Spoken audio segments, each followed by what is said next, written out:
Hey friends, this is Nick, and I call my channel DZ Performance. I dyno test and drag race, and I share the videos with you guys, and I appreciate everybody out there that's watching. But what I'm bringing you today is I have been working on designing custom carburetor spacers, and I don't usually dyno test anything street strip, big block Chevys that are under 500 horse, but today I got two of them that are just basic rebuild motors. They're not optimum quench, they're not fully balanced and blueprinted, they are just rebuilder motors.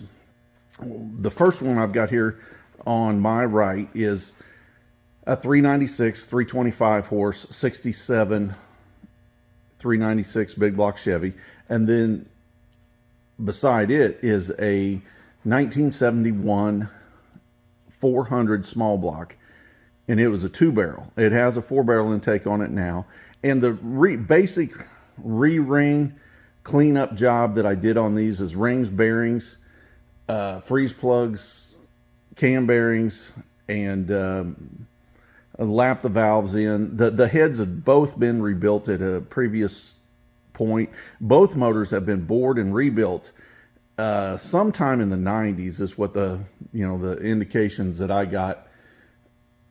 But what I'm going to show you is I'm going to show you some dyno test and engine startup stand time on these. They are completely different motors, so it's not like an A-B comparison. The 396 is 10 1/4 compression. It has a hydraulic roller cam that's a 236 242 at 50 thousandths extreme energy. Very popular cam. The small block is a 224 at 230 hydraulic flat tappet, which I don't usually recommend flat tappets. The only time I'll put one in is a temporary type situation. They just don't live long. It doesn't matter what zinc or what you do. They're just the flat tappets these days do not last. So anyway, I'm going to show you some startup stand and some dyno time. I'll come back and show you the sheets and go over exactly the cam specs and some of the specs on the motors. I'll also list that information in the on the video. So I'll roll some dyno time and some information about these. Thanks for watching.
Okay, this is what the best pull that the 396, which it's bored 60 over, so it's a 408.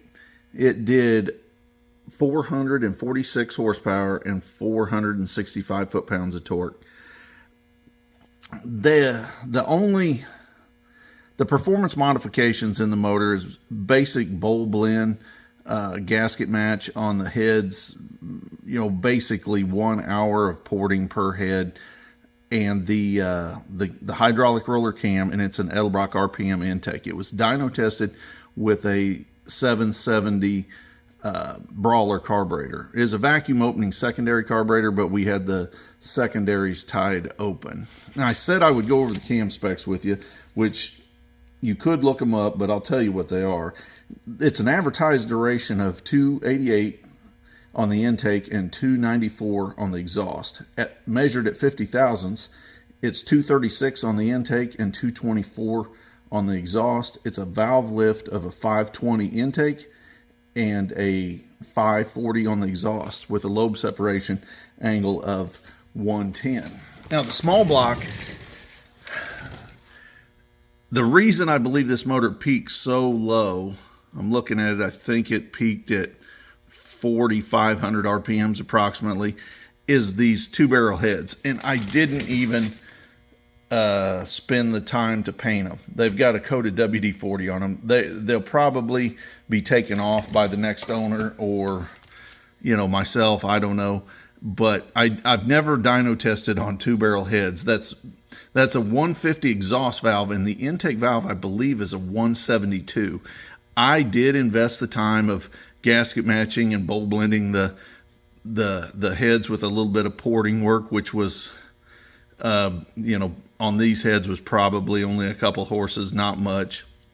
But it made 335 horsepower and 430 foot-pounds of torque. I'm anxious to change the heads on this motor and take another shot at it. I think some good heads could really pick this thing up a bunch. I don't know exactly how much. Well, I said I'd tell you the exact cam specs, so I'll read them out to you. It's a 268 on the intake. It's a 280 on the exhaust. Measured at 50 thousandths, it's a 224 on the intake and 230 on the exhaust. Intake lift is 477. The exhaust lift is 480. Lobe separation of 110. And like I said, it's a hydraulic flat tappet cam. So that was the numbers. The motors are completely different because this small block you're looking at is 8.4 to 1 compression. It's got dish pistons. It's, you know, going into that smog area, so the compression ratio was cut. The big block is a 1967 short block with 1969 heads on it, and it's got 10.2 compression. Big difference, big improvement. But in my next testing, I'm going to take the small block and try to pick it up and give it more of a level playing field against the big block and see what better heads would do on it, and then eventually upgrade it to the same cam. But that was my 400 small block versus my 400 big block, just rebuilder series that I did this last month. But thanks for watching. This is Nick.